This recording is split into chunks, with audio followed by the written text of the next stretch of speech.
For nearly 3 decades, Christopher Knight lived alone and largely undetected in the woods. Known as the North Pond Hermit, he survived by stealing from homes and cottages in nearby communities and was ultimately arrested by the Maine State Police.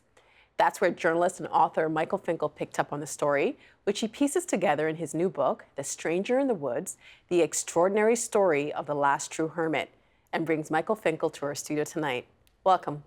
Thank you, Nam. You have had quite the life, but you're here to talk about the book. How did you first learn about Christopher Knight?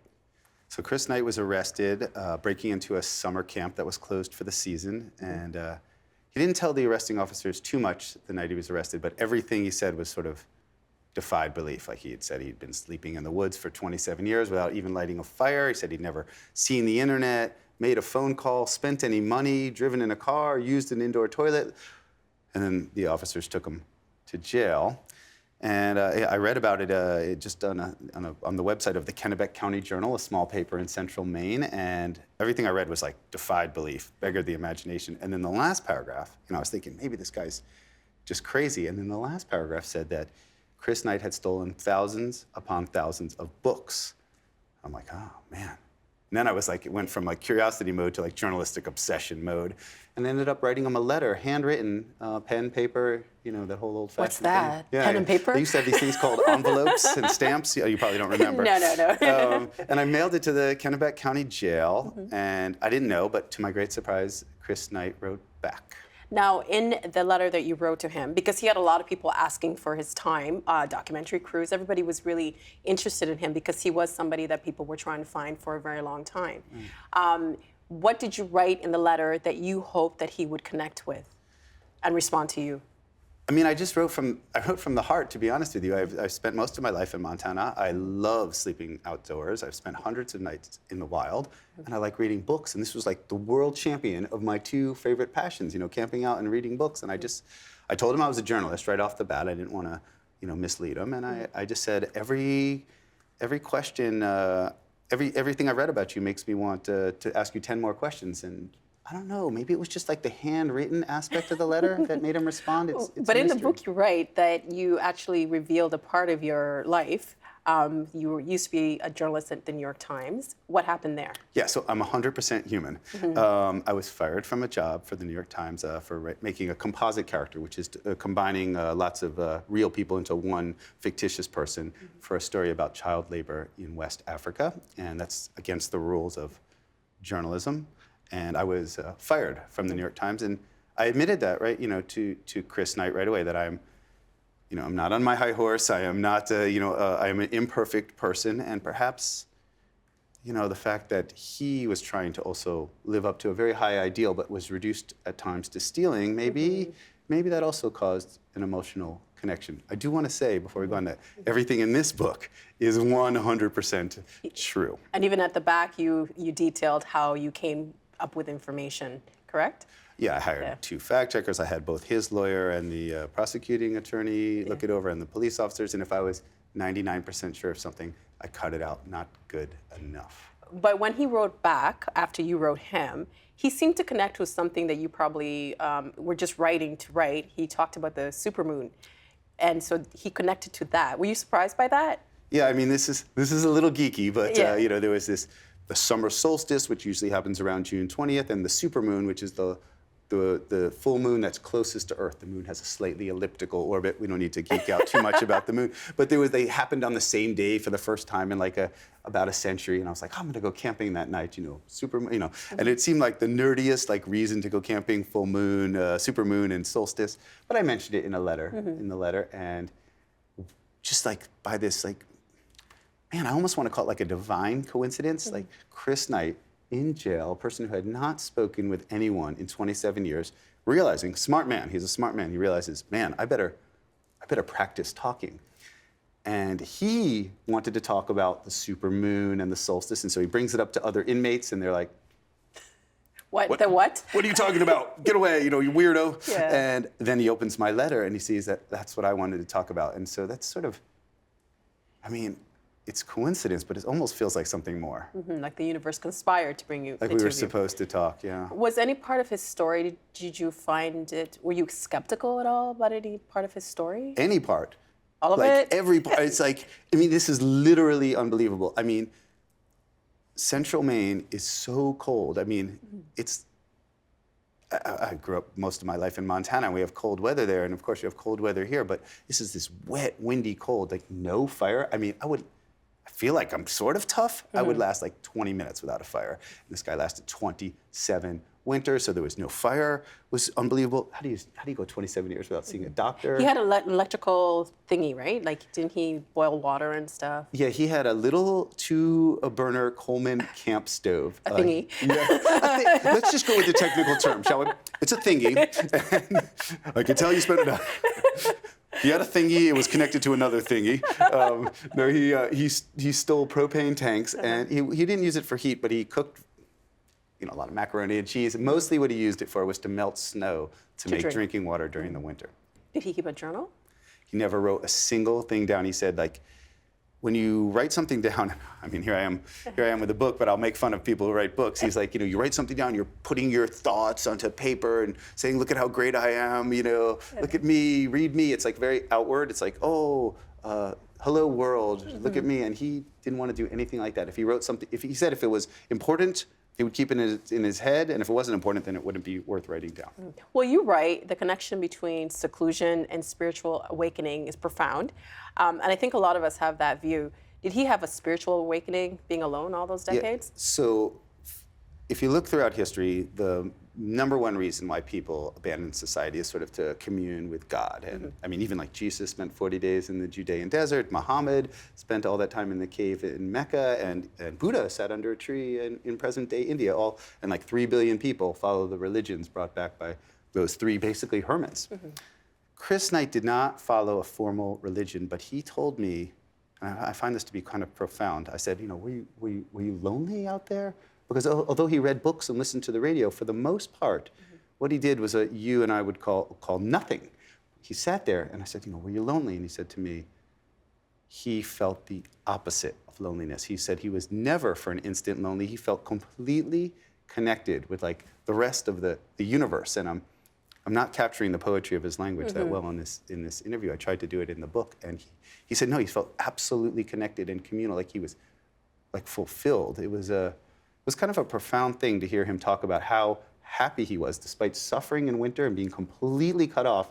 He said he planned to stay out there for his entire life.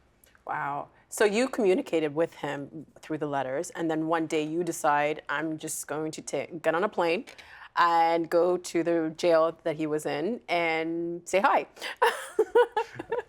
and introduce myself. What was he like when you met him in person?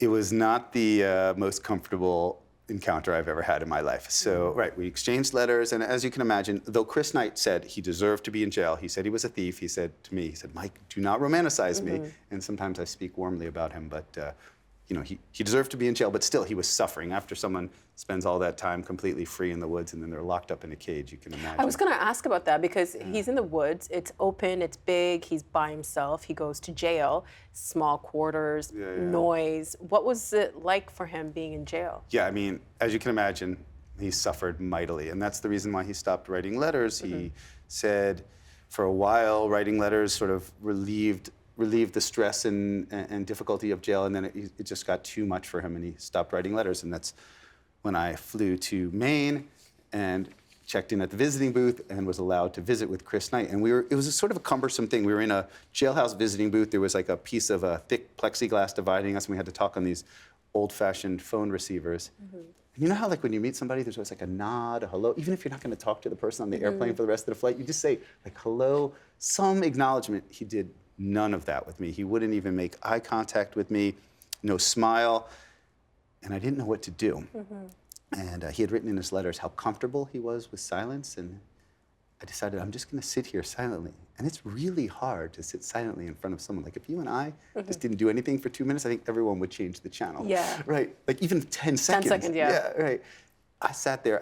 I was going to guess 6 or 7 hours, but really it was like 3 minutes. And I'm like totally feeling uncomfortable. Like, what am I doing with my face? And my forehead starts to sweat. I'm feeling uncomfortable. But on the other side of the glass, Chris Knight, you could see it. He just started to relax and like kind of like ease into the silence. And then he reached this beautiful equilibrium and started to talk. And that was the way we started. And he ended up allowing me to visit him 9 times. And he told me his life story. Because in the 27 years that he was in the woods, he hadn't even spoken except for one time when he ran into somebody and he said hi. Yeah, I literally spoke 1 syllable. I said, did you speak out loud to yourself? I mean, when I went to his site, I started speaking out loud within like 10 minutes. Like, Mike, do this. Mike, what are you going to do next? You know, I'm babbling almost just to keep myself company. He said he never spoke a word out loud. He spoke that 1 syllable in 27 years. And other people said, well, how is it possible that you can talk so well after being quiet? But the truth is... It's in your brain, right? It's in the brain, not the voice box. And your voice box does not curl up and die if you don't use it. Yeah, and he, of course, read so many books and had such a sharp mind. I want to talk more about his life. Where was he born and raised? Yeah, he's from, Chris Knight is from Central Maine. He came from an interesting family. He has 4 older brothers and a younger sister. They didn't have a lot of money, but people that saw their house described the inside as like a library. They all read like Shakespeare and poetry at night, but during the day they learned how to fix cars, electricity, plumbing. It was like sort of this Renaissance family where very private, keep to themselves, but everyone who knew him described everyone in the family as uncommonly bright. And they were very, very resourceful, right? Yeah, he had this, well, Chris Knight was blessed with this amazing mind where he not only was book smart, but also sort of problem solving smart. Like, you know, if you remember the story Into the Wild with Chris McCandless, you know, there might have been bad luck, but McCandless didn't survive 1 winter, he died. And Knight, after 27 years, walked out of the woods strong as an ox. So had this mind for like solving problems. If you think about it, he left the world at age 20, which is young, and never got advice from another elder again for the rest of his life, and solved all these incredibly challenging problems. I don't think I would have survived a couple of months. I'm really curious to know, though, why didn't his family file a missing persons report? Right, this is one of the many confounding aspects of this story, and I think I could be a journalist for like 100 years and never come across a story this fulfilling and bizarre again. Yeah, so he didn't tell his family that he was leaving, and they certainly suffered. And his family did not file a missing persons report. And I asked the local police officer, were you surprised? And he said, no. He said, this is Central Maine, very private families. You know, you don't air your dirty laundry. They searched for him, and they worried about him, but they didn't want to make this a big public to-do. It's a little confounding. If my child was missing for a couple hours, I'd have like helicopters around, you know? Right, yeah. But it's a different sort of ethos in Central Maine. And did Christopher tell you why he left? Why he decided to go into the woods?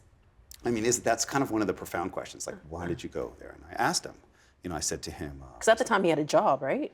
Yeah, in fact, he was installing vehicle and car alarm systems, which came in handy when he started breaking in his thieving career. Yeah, I said, you know, why did you go? I made some guesses. I was like, you know, did you commit a crime that you were escaping from? Was there like abuse in your family? Were you confused about your sexuality? Something. And he's like, no, those were all, in fact, I think he referred to them as very dumb ideas.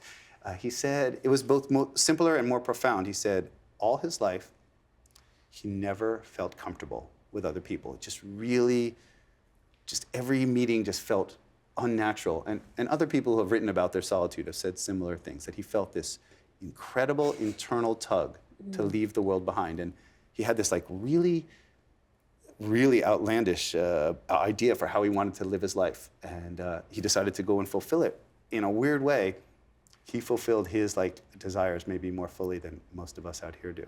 What was the first few weeks like for him in the woods?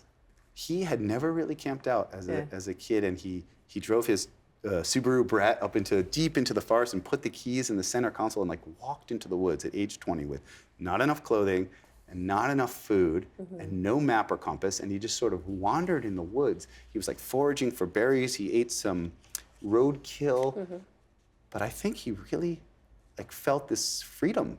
I mean, obviously, if he didn't like it, he would have walked out. He hadn't committed a crime. He hadn't really done anything wrong. But he found this, I think he felt satisfied. And then when he found his camping spot, I think he just was like, this is heaven. I mean, this spot was pretty intricate. We're going to show a couple of pictures while we talk about his home.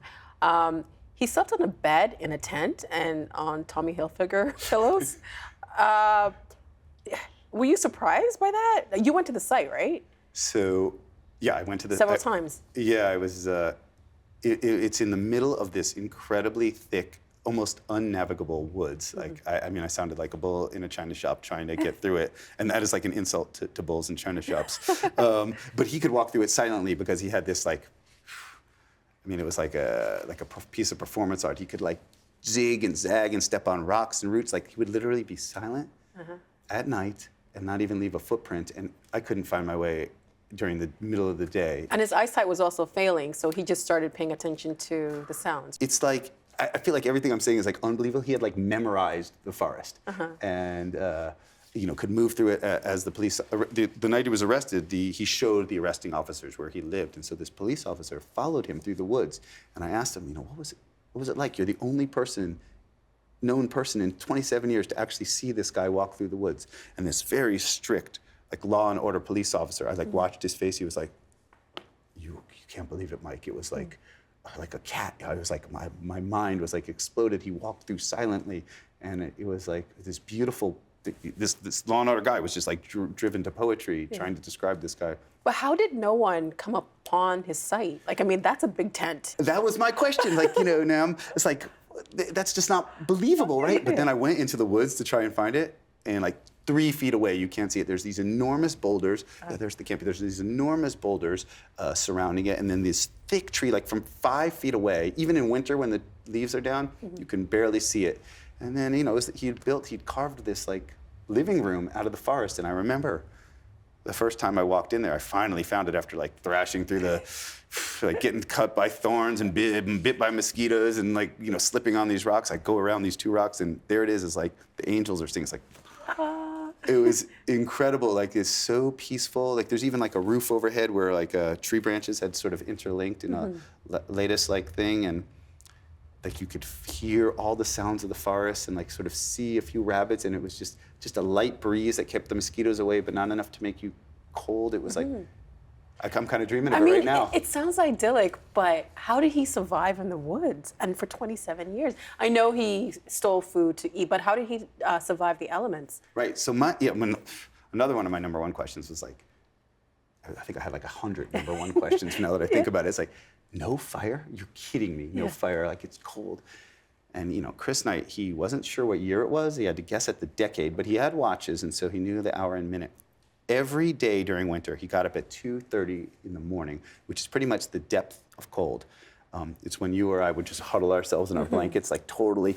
You know, he knows that no matter how cold it is, the human body produces condensation, and that condensation freezes, and starting at your fingers and your toes, that cold marches up to your heart, and you die of hypothermia. He got up out of bed at 2:30 in the morning and paced the tiny perimeter of his camp all night. To keep warm.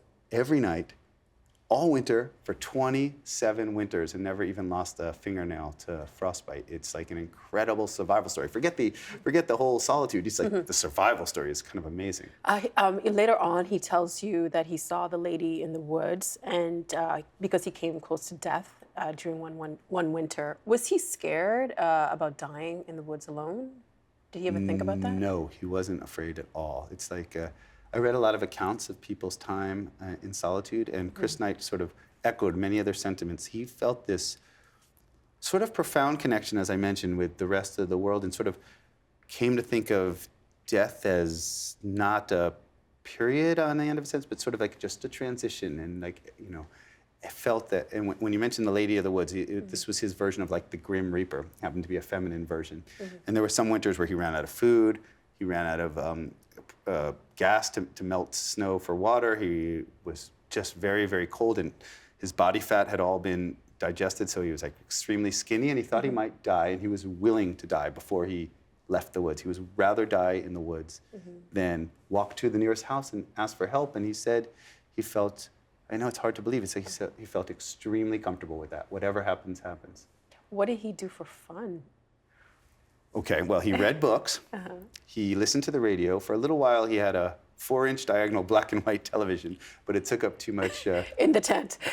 Took up too much batteries. He stole some Game Boys, but he had a strict Game Boy policy, which we would only take Game Boys at least 2 generations old. He didn't want to deprive kids of their Christmas presents, and he would steal those in a couple Did you of years. wonder how he knew that? Like how he knew? Yeah, you could see the new versions, and he wanted to make sure they were a couple of things. But for the most part, what he really did, again, it's sort of amazing, is what you and I would call nothing. He just sat there and felt so fulfilled. Like the way he described it when I talked to him was that, he said he was never bored, never for an instant, just like loved just sitting there in stillness and allowing the sounds of the forest to overwhelm him.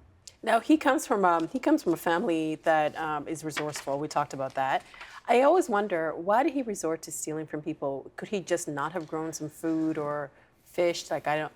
Why steal from people? Right. This is an excellent question. Now, Chris Knight often compared himself to animals, and he meant that as in a sort of like complimentary way. He took his cues from animals. For example, like right before winter started, he wanted to get as fat as possible, which pretty much most of the animals of the forest here in Maine also do. They get fat because it's going to be fallow. So like in Montana, when I leave my garbage can out, a bear will often come and rifle through my garbage. Now, why does that bear do that instead of sit and pick berries? Because it's more efficient. When you live in such extreme environment like Chris Knight lived, you need to be efficient. If you waste any extra energy, you'll probably die. And he knew it was so much more efficient to pick a lock and take food than hunt and fish. Now, he knew it was wrong and said he felt terribly guilty about it, but he made the decision that he would steal, because if he couldn't, then he would most likely have not survived. How was he captured?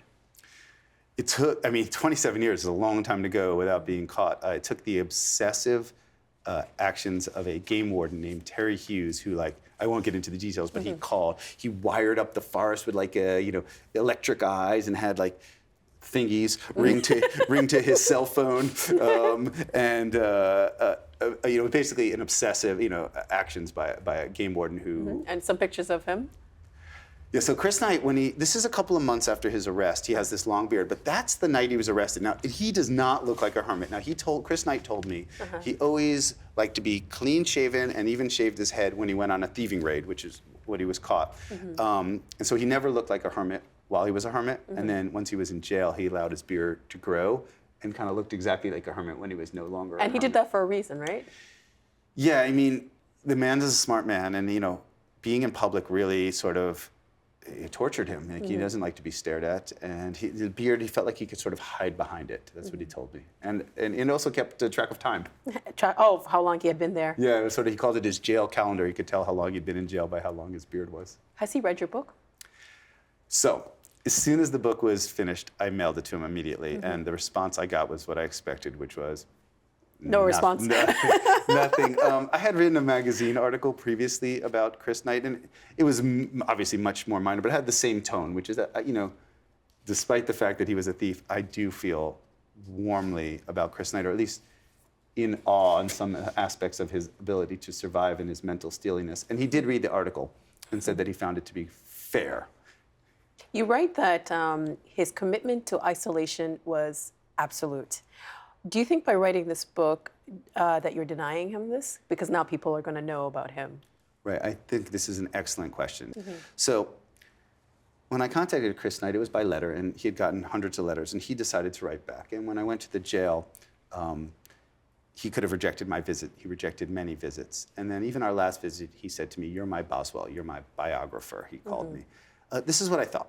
Chris Knight, it was hundreds of journalists tried to get in touch with him. I think, in addition to all his other smarts, he was good at game theory, and decided that if he told his story to one person in a strange way, that would allow him more privacy.